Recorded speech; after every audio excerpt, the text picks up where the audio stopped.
again, Ed Carbajal, mixed martial arts analyst for page2sports.com. You can follow me on Twitter at Carbazal, and this is the Carbazal MMA podcast, UFC 196 edition.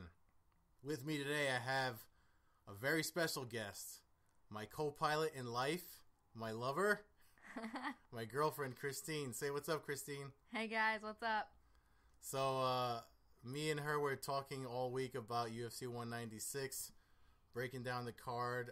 There's other stuff that I wanted to talk about since the last time I put an episode, but obviously this card has been taking up so much of people's attention, even fans that aren't following the sports. What were you telling me? The streets are alive with conversation about 196. I was walking down the street from one office building to another, and there was some guy on one sidewalk screaming across the street to another guy, "Hey, you're going to watch that pay-per-view tomorrow night?" The other guy was like, "Hell yeah!" So, everybody's talking about it. Yeah. No, and then just because of the last-minute change, especially, Nate Diaz called out Conor McGregor at the UFC on Fox 17 that we watched here together. And I've mentioned it on other episodes before. I don't know if you've heard them. I know you listen to some episodes of the podcast, but I always mention how you're always with me for most fights that I talk about and stuff, whether we watch them at home on TV, at the actual events in Vegas or in Mohegan Sun and every place else we've been. So when that happened, me and you were just like, I mean, all of social media was like, yeah, when Nate Diaz called out Conor McGregor, everybody knew that was the fight that we wanted to see. Of course, we wanted to see Rafael Dos Anjos too, because he looked really mad when they faced off, but broken foot and 11 days notice, I think is how short notice Nate Diaz had. But we just finished watching the weigh-ins, and everybody's weight is good, obviously, because they're fighting at the comfortable weight that McGregor said. McGregor was a little 2 pounds under. I think he struggled to put on weight.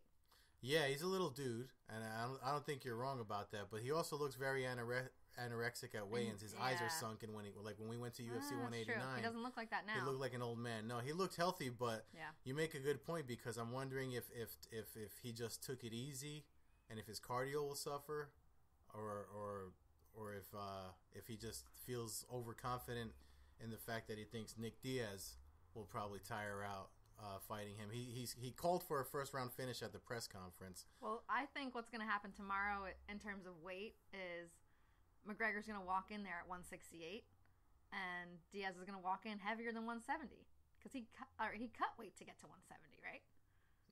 Yeah, well, he fought at 155 too. When we saw him fight in UFC and Fox 17. So 155 was a number, but I think the weight issue only came up because of the short notice. Well, yeah. And it's a big money fight, so it's like, why jeopardize your health and cutting the weight in that short amount of time? If you look at to bring up something from when we were away last week, that Kimbo Slice and Dada 5000, he just got out of the hospital today because of renal failure, trying to make weight to fight Kimbo Slice for that freak show. They're both huge, so what was the point? I don't know. I really don't know. Wasn't it 230? I thought he weighed in something gigantic. Yeah, but I guess he still had to cut. How do you make weight, quote unquote, at 230? I don't know, babe. But anyway, so Mike, we were talking about all week. We kept talking about how Nick Diaz and Conor McGregor will do at fighting at the weight that they're at. As far as skill level goes, they just said something really interesting in the. McGregor said it's time for martial artists. There shouldn't be any weights to fight. Just test skill against skill, just like back in the day, UFC 1. And I kind of like that idea, because that's always where the Diaz brothers are at too. I mean, they consider themselves, modern day samurai and stuff like that. So me and you talking about the fight, I mean, we obviously, me and you are both rooting for Diaz. I know nobody wants to hear that listening to this, but come on. Yeah, I mean, if you were born in America, if you live in America, you should be rooting for Diaz right now. Yeah, exactly. And I mean, he's right in what he says. He's been in the game longer. I mean, he's heavier. He's beaten bigger names, and he trains with better people. He's gangster. He's real. McGregor's not. McGregor's fake. Yeah. In terms of the flashiness and the stupid things that he comes up with to say, I just don't believe it. I don't think he's real. Yeah, no, I mean, I think overall he seems like a nice dude. When you see things he does, like when he visited that fan, I don't know if you saw that. He went to visit some fan that that has a cutout of him in Vegas, like when he's driving home from training. So he's a nice dude, but I mean, if he was so nice, why would he try to knock Diaz for doing community service? Yeah, but what did you say about community service again? Oh, that if McGregor was such a nice guy, he wouldn't knock Diaz. Well, I mean, I know you're always fishing for material. Yeah, but everybody has to do what they have to do to get their mind in a mindset to fight each other, especially in competition. Mm-hmm. So if that's what these guys got to do until fight night, until the fight's over and there's a winner and there's a loser, then I'm not going to knock them for that. But I mean, so like I don't count as far as taking my own fandom out of it. I'm not going to count out him winning. Obviously, he's been preparing longer. He was preparing for Dos Anjos, a lighter dude, but heavier than he's used to fighting. And Diaz was, I mean, the Diaz brothers are always working out anyway. So it's not like he was out of shape. And but breaking down the fight, where I think it's going to go, I mean, I think if it goes to the ground, it's all Diaz. I think he can catch him in submission. Conor has 2 losses, and they're both by submission.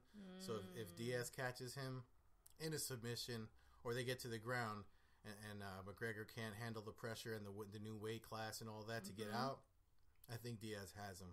What do you think? I mean, obviously, I agree with that, and I'm just the only thing. That's what I'd love to see play out. Don't want it to go to decision. I'm nervous about that. I'm also nervous about McGregor's penchant for being able to correctly predict how his fights end and what round they end. And the fact that he said he's going to get him first round, it plants a little seed of doubt in my head, like maybe that's going to come true. Yeah, because of the Mystic Mac stuff. Yeah, but I mean, that's always, I mean, it could be luck or whatever you want to call it, but I mean, lucky charm. If put it like this, when we're watching tomorrow night and he makes it through and the first round is over, we're going to see how his mindset changes, if his confidence leaves him. Because if it goes past the first round, like, because he's predicting a first round finish, I mean, could that happen? I mean, as much as I want Diaz to win, Diaz is durable as hell, though. I mean, he's been hit a lot. He actually went the distance. Most of his losses are by decision. Right. So if it goes to decision, I think McGregor, because of his lighter weight and speed and stuff, and the fact that he was getting ready longer, if he wins by a decision, it's because of he'll be busier than Nick Diaz. But I mean, when we saw that face-off, that reach that Diaz has on him, I mean, he can touch him without trying. Yep. Yeah. So I don't know. Are you worried about him being faster than Diaz? Yeah, absolutely. He is faster. So I'm not. It's just it's not something you have to worry about. It's something you have to realize that is a fact, and you have to mitigate it. I just don't know what Diaz is doing to kind of mitigate that risk. From the little bit of footage I saw, I mean, it looks like he's focusing mostly on just boxing, which is what he does. He's got the reach on him. I'm concerned with how he's going to handle McGregor's versatility as far as his leg kicks. I was just going to bring that up. Yeah, and body kicks and all that all that stuff, the quote unquote touch butt that he says he does with the idol portal stuff. So it's like I am worried about him losing on points if it goes the distance because of just being he may not get hurt, right? But the way judges watch fights, right? Then that was a flashy leg kick. Yeah, he won that round. Yeah, I know. I could see that happening. I could see that happening too. The knockout is harder to. I mean, if he does knock him out, I hope if he does knock him out, if McGregor does knock Diaz out, then that's a testament to the power that he keeps saying he has. If he knocks him out at 170, and that means he can knock people out at 170, and he can actually legitimately compete and fight guys like Robbie Lawler, Rory McDonald, and all these other guys. Wow. And those are all great fights to make. Yeah. I'd love to watch that. Yeah. With the hopes that McGregor loses, but I'd love to watch that. Yeah. I mean, obviously she's not a McGregor fan, but I mean, I don't dislike him. You know, the trash talk I learned a long time ago with Chael Sonnen, and that I try not to let that get to me too much. But when you're there, sometimes it's just it's like when you hear a really popular person at school that you just hate because everyone sweats them so much that they can do no wrong, and that's the thing that I think irks people. I don't know if that's what irks you, but it's just like cool your jets. He's a human being, right? And the other thing that bothers me is that I know for a fact, as soon as the second that he loses, his fans will be cut in half. His fandom will go from hundreds of thousands of people to like 50,000 people. Yeah, maybe. People jump off the bandwagon so quickly. No, you're right about that. It's just in fandom in general. But I think that he also has the excuse that this is not because even if he loses, he's still a champion. Oh, I know. So I feel like that's still gonna. But it's almost like, okay, go back to your weight class. Yeah. And be quiet. Yeah. Well, that's what that's what all Dos Anjos and all these other guys that called him out that night were saying, because that was in the same night. That was on the same card. So, everybody that night had something to say. Yeah. And one thing about him and who he fights next, even for the title that he's still going to hold afterwards, Frankie Edgar, our boy here from Jersey. Like what's up? Like, why is he being left in the lurch? Like, that's messed up, right? I don't know. I didn't really follow too much back and forth. I saw Brian Stan tweeting that Frankie Edgar was like looking jacked. I don't know if that means he was looking overweight. No, jacked means like fit. No, but he said it in I forget the tweet, but he said it in a context of like, there's no way this guy could make weight in 11 days, type of thing. And he was at. We saw him. He didn't look too heavy to me. We actually saw what Brian Stan was referring to, because he was in Marlon Moraes' corner at the World Series of Fighting. Oh, you fell asleep. Marlon Moraes' corner in World Series of Fighting when we were in Miami, and I was watching it by myself. But yeah, he didn't look. I mean, he's an professional athlete. Even when he's out of shape, he's going to look better than the average Joe walking around. Yeah. But the other thing is too, he's got a really bad groin tear, so that's why he didn't take the fight, and it was a chance for him to jump in there. So it wasn't going to happen anyway. He's kind of been shelved because of this whole thing. He fought Chad Mendes, and finished him quickly, and it was believed that he was going to get McGregor next, and all this weight class nonsense. I mean, there's speculation that the UFC's protecting him, McGregor, from, because I think Frankie Edgar's got his number, especially after we watched UFC 189. Yes, McGregor knocked out Chad Mendes, but when Mendes was fresh and he applied the wrestling on him, he took him down with ease and controlled him on the ground, no problem. And if anybody's going to do that better, it's going to be Frankie Edgar.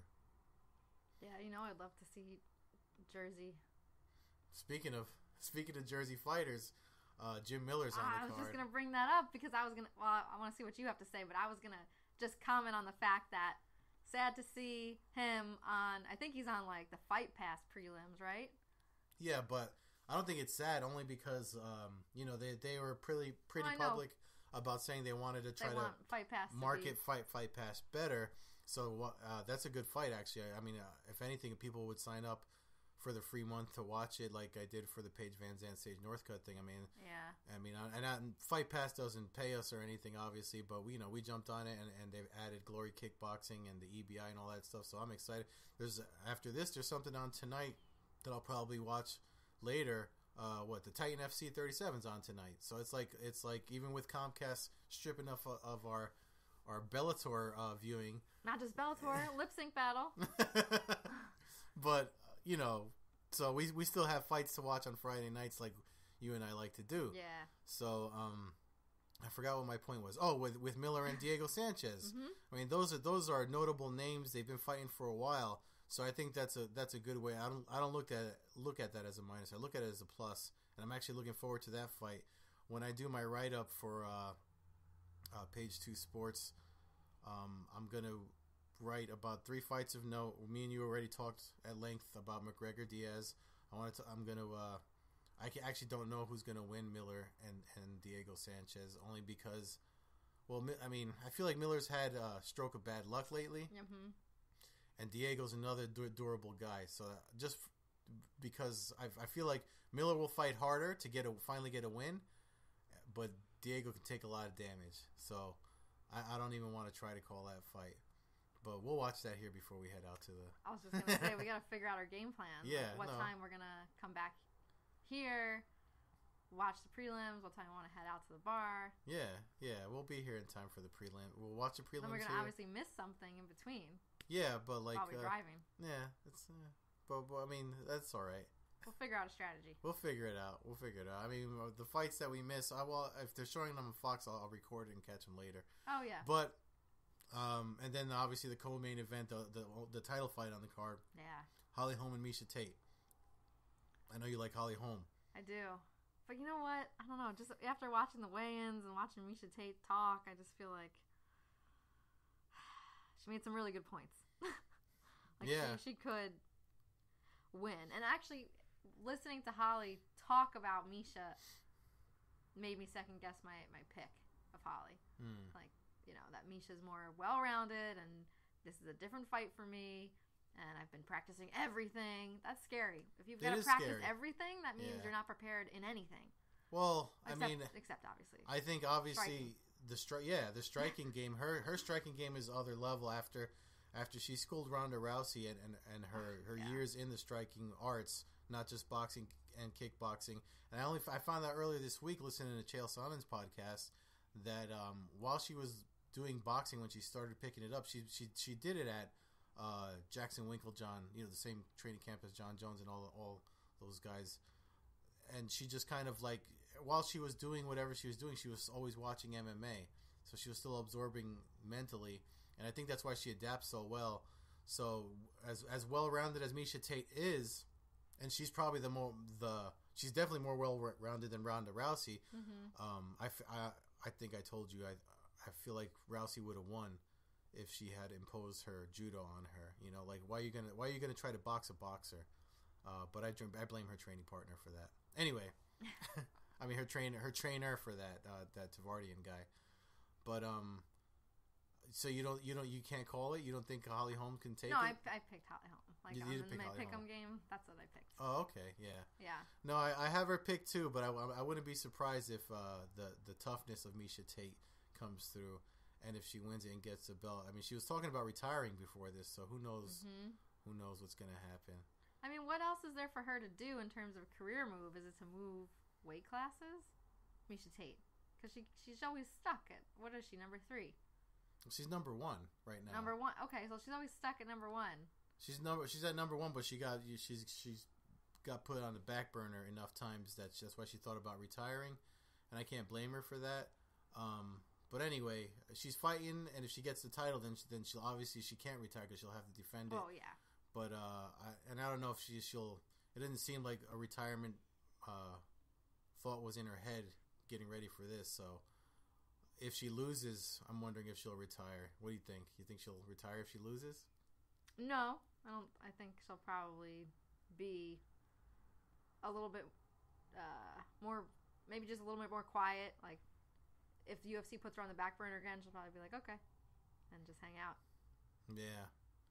Until she gets her mind in a different status, I guess. Yeah. What do you think they'll do for UFC 200 after this? Because we'll both be there for that. So just off the top of your head, any fight. What? I don't know.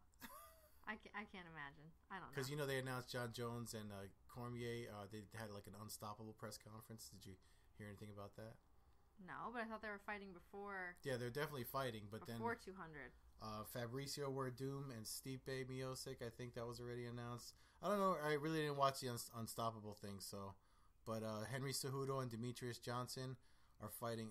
I think UFC 199. So they talked about 199, but we'll have to check that out maybe later and see what we can try to predict for UFC 200. Oh, like anybody who's not fighting in 199 could potentially be fighting in 200? Do you think McGregor... I mean, obviously they're going to put McGregor in 200, even if he win or lose, Then I don't want to be in Vegas. If Conor McGregor is in Las Vegas, any town, I don't want to be in that same town. Because the entire island of Ireland will come over, and they just take over. And they just yell, they chant things, and it's like, what the hell's going on? But they're nice, they're friendly. They're friendly bunch. Bunch. But I just look around and I'm like, hey... Yeah. All right. Well, we'll have to see, but I think that's it for the time on the podcast. I'm gonna wrap it up because I gotta keep it down to 20 minutes, half an hour. But We could just keep talking all night. We are going to keep talking all night. But we'll be talking about this until tomorrow night. But for you guys listening in, if you want to help out the podcast, please go to the blogboardjungle.com. If next time you want to make an Amazon purchase, or if you're going to buy some Onnit supplements, just go to blogboardjungle.com and click on any of the advertisements you see there, and you'll get what you want while helping out the podcast at the same time. You can check out all of my analysis and breakdowns over at page2sports.com for now, and you can follow me on Twitter at Carbazel. If you have any questions or comments, just you can tweet me at Carbazel or send me an email at edward@theblogboardjungle.com. And I think that's it, right, babe? Is there anything else that we need to plug? That's all the plugs. You got them. All right, folks. Thanks for listening. I'll see you next week. Hopefully, we'll break down the winners and the losers of UFC 196. There's other stuff going on. I would have loved to have talked about Bellator 151. That's kicking off in 45 minutes, but we don't have Spike TV anymore because Comcast sucks real bad. So, yeah. We have to follow it on Twitter. Yeah, we just read people's live tweets out loud. Although the prelims are on page2sports.com. So if you want to watch those prelims, or if you've been watching them or missed them and want to catch them, just go to page2sports.com and check it out. All right, folks. Thanks a lot. Peace. Bye.